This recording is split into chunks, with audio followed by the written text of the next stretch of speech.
రాకడ చాలా దగ్గరగా ఉంది. నిన్నటి దినాన టెంపుల్ మౌంట్ మీద మిస్సైల్ దాడి ఘోరం జరగబోతుంది. ప్రపంచంలో ఘోరమైన పరిస్థితి జరగబోతున్నాయి. దాని గురించి నేను చెప్పబోతున్నాను. జాగ్రత్తగా ఈ వీడియోను చూడండి, మీకు అనేక విషయాలు తెలుసుకుంటాయి.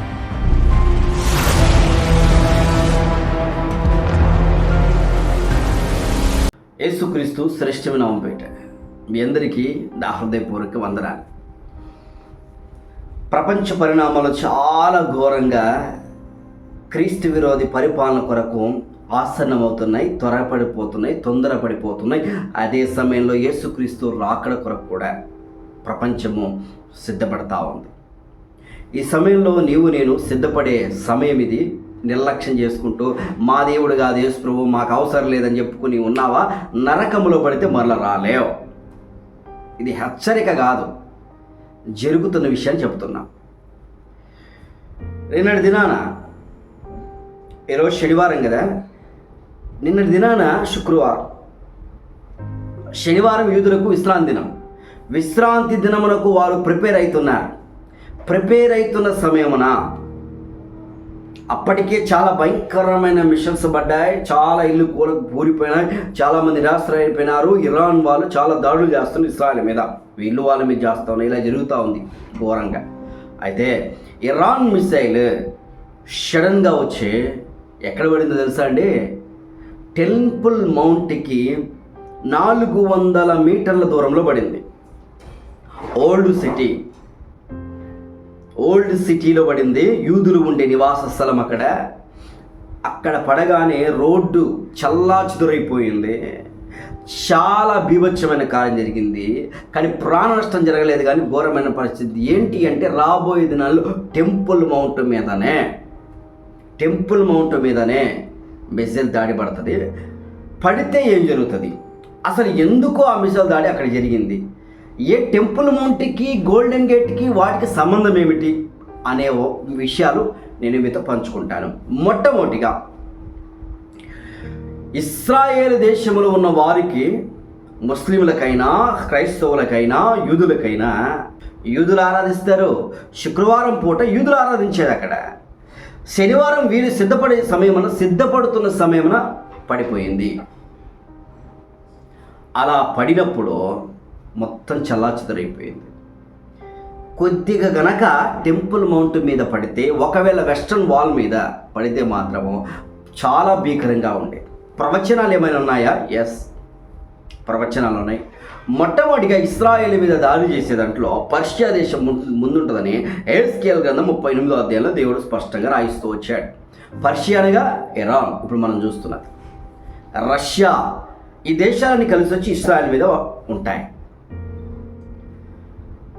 ఇలా జరుగుతున్న సందర్భమున ఈ యుద్ధం ఇప్పుడుతో అంతమయ్యేది కాదు. ఇక రాబోయే దినాలు చాలా భీకరంగా జరుగుతుంది. యుద్ధ పరిస్థితులు చాలా మారిపోతాయి.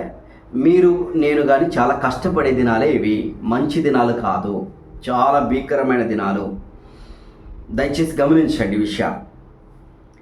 ఆ టెంపుల్ మౌంట్ మీద ఎప్పుడు ఇరాన్ వాళ్ళు దాడి చేశారో అది చాలా ప్రాముఖ్యమైన సంఘటన. వారు ఎక్కడో దాడి చేద్దాం అనుకుంటే ఎక్కడో పడిపోయింది. అసలు ఈ మిషన్స్ ఎలా ఉపయోగిస్తారు? ఒక కంప్యూటర్ ఉంటుంది. ఆ కంప్యూటర్ మీద దేని మీద పడాలో దాని మీదనే వేస్తారు సెట్టింగ్. జరగబోయే ప్రక్రియ వేరుగా ఉంటుంది. అసలు ఈ టెంపుల్ మౌంట్ మీద ఎప్పుడు బాంబు పడుతుంది, ఎలా పడుతుంది? ఇరాన్ వాళ్ళు కానీ, రష్యా వాళ్ళు కానీ, లేకపోతే నార్త్ కొరియా వాళ్ళు కానీ, చైనా వాళ్ళు కానీ, లెబనాన్ వాళ్ళు కానీ, పాకిస్తాన్ వాళ్ళు కానీ, టర్కీ వాళ్ళు కానీ, పాలస్తీనా వాళ్ళు కానీ, ఎవరైనా బాంబులు వేస్తున్నప్పుడు వారు మళ్ళించి చేసే సమయమున సడన్గా దాని మీద పడడానికి ద్వారం తిరుగుతుంది. అప్పుడు పడగానే అప్పుడు జరిగే యుద్ధము, అప్పుడు జరిగే పరిస్థితులు చాలా దారుణంగా ఉంటాయి. అక్కడ ఉన్న ముస్లింలకు, అక్కడ ఉన్న యూదులకు ఘోరమైన రక్తపాతం జరుగుతుంది. టెంపుల్ మౌంట్ కూలిపోతే ఇంతకుముందు అది ఏంటిది? అది యెరూషలేము దావీదు యొక్క నివాస స్థలం. దేవుని మందిరము కట్టింది అక్కడ. మొదటి మందిరము, రెండవ మందిరము, మూడవ మందిరాన్ని కట్టడానికి నిర్మాణం జరుగుతున్న కార్యాలవే. కాబట్టి వారు మూడవ మందిర నిర్మాణం కొరకు ప్రణాళికలు వేసుకొని అక్కడ ఒక రోజులో నిర్మిస్తారు. అది కొన్ని గంటలే, రోజులు కూడా పట్టదు. కొన్ని గంటల్లోనే దానికి కావాల్సిన అండర్ గ్రౌండ్లో సిస్టమ్ అంతా భద్రపరిచి పెట్టుకున్నారు. మందసం దొరికింది, దీపస్తంభం ఉంది, యాజకుడు ఉన్నాడు, ఎర్రని పేయకు సంబంధించిన వాటివి ఉన్నవి, అన్నీ సిద్ధం చేసుకొని పెట్టుకున్నారు. మరి ఇంకా దేవుడు రాకడ ఆలస్యం అనుకుంటున్నావా? ఇంకా దేవుడు రాకడ ఇప్పుడు రాదని అనుకుంటున్నావా? అది నీ భ్రమ. గుర్తించు, దేవుడు ఏ సమయమైనా తన పిల్లల్ని తీసుకెళ్ళడానికి ప్రణాళికలు జరుపుకుంటాడు. ఎప్పుడు వస్తుందో తెలియదు, ఏ విధంగా వస్తుందో తెలియదు, కానీ ఇవి ముందు సూచనలు, ముంజాగ్రత్తలు. గమనించండి. గోల్డెన్ గేట్ మూసేశారు. అది ఆ గోల్డెన్ గేట్ మీద కనుక ఆ మిసైల్ పడితే తెరుచుకుంటుంది.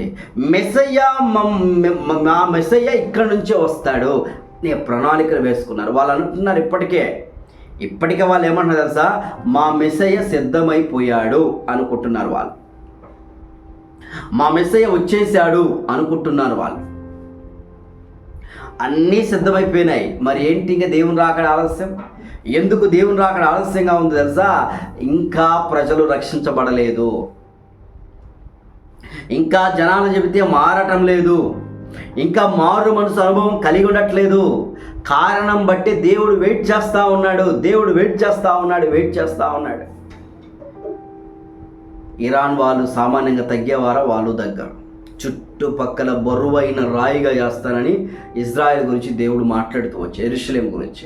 నాకు అనిపిస్తుంది వారు ఈ బాంబుల మోత, ఈ మిసైల్స్ దాడి, చావుల ఆర్తనాదాలు చూస్తూ ఉంటే ఏంటబ్బా వీళ్ళు ఇలా ఉన్నారు అసలు ఇజ్రాయెల్ ప్రజలు? ఎప్పుడూ వాళ్ళకి 2000 సంవత్సరాల నుంచి నెమ్మది లేదు.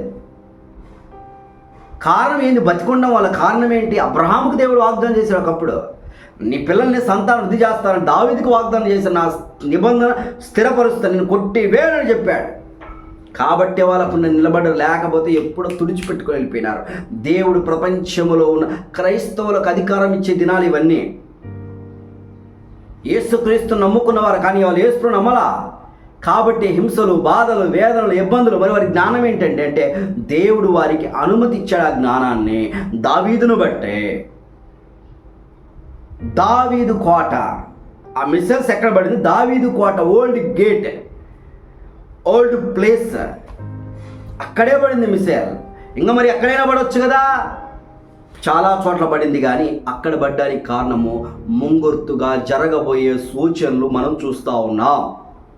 దేవుని రాకడకు సూచనలు మనం గమనిస్తూ ఉన్నాం.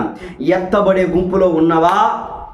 ఎత్తబడతాం, లేకపోతే విడవబడతాం. ఇంకా అపవిత్రమైన బతుకులు, అపవిత్రమైన జీవితాలు, పాప బతుకులు, తినడము, తాగడము, అపవిత్రమైన జీవితాలు చేసుకుంటూ జీవిస్తే నరకములో పడితే ఏ నరమానవుడు కానీ నువ్వు ఆరాధించి పూజించే దేవతలు, దేవుళ్ళు, మనుషులు, ఋషులు, ఇంకా ఎవరెవరో కానీ రక్షించలేరు.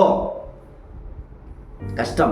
ప్రపంచంలో నువ్వు రష్యాలో ఉన్నా, చైనాలో ఉన్నా, ఇరాన్లో ఉన్నా, ఇజ్రాయెల్ దేశంలో ఉన్నా, నీవు ఆరాధించేవారు ఎవరు నిన్ను రక్షించలేరు. యేసుక్రీస్తు రక్తం ప్రతి పాపలను కడిగి పవిత్రులుగా చేసి నరకము నుండి మన పరలోకం చేర్చును అనే మాట మనం చూస్తూ ఉన్నాం. కాబట్టి అర్థం చేసుకోండి, జరుగుతున్న పరిణామాలు మీరు చూడండి. జరుగుతున్న విషయాల గురించి, వీటి గురించి ప్రత్యేకంగా నేను తెలియజేస్తా ఉన్నాను. టెంపుల్ మౌంట్ మీద పడాల్సిన రోజులు దగ్గరగా ఉంది. టెంపుల్ మౌంట్ మీద పడితే కొన్ని క్షణాల్లోనే, కొన్ని గంటల్లోనే మందిర నిర్మాణం జరుగుతుంది. మందిర నిర్మాణం జరిగిన తర్వాత క్రీస్తు విరోధి యొక్క రాకడకు సంసిద్ధం జరుగుతుంది. కాబట్టి ఇవన్నీ జరిగే పరిస్థితులు ఆలోచించండి. కానీ ప్రియమైన సోదరులారా, యేసుక్రీస్తు రాకడ ముందు ఉంటుంది. క్రీస్తు విరోధి తర్వాత వస్తాడు, యేసుక్రీస్తు రాకడ ముందు వస్తుంది. ఇవన్నీ జరిగే కార్యాలు. మరి ఇంకా ఎవరికి తెలియదా యేసు ప్రభు? ఎందుకు తెలియదు? ప్రతి ఒక్కరికి యేసు ప్రభు సువార్త వెళ్ళింది. వారు అంగీకరించట్లేదు. ప్రతి ఒక్కరికి యేసు ప్రభు సువార్త తెలుసు, యేసుక్రీస్తు ఎవరో తెలుసు, కానీ వివేచన రావట్లా. మార్చేస్తున్న మతం, మార్చేస్తుంది కులం, మార్చేస్తుంది మనుషులు, మార్చేస్తున్న నమ్మకుండా నరకానికి పంపించడానికి ఇవన్నీ కార్యాలు చేస్తున్నాడు సైతాను.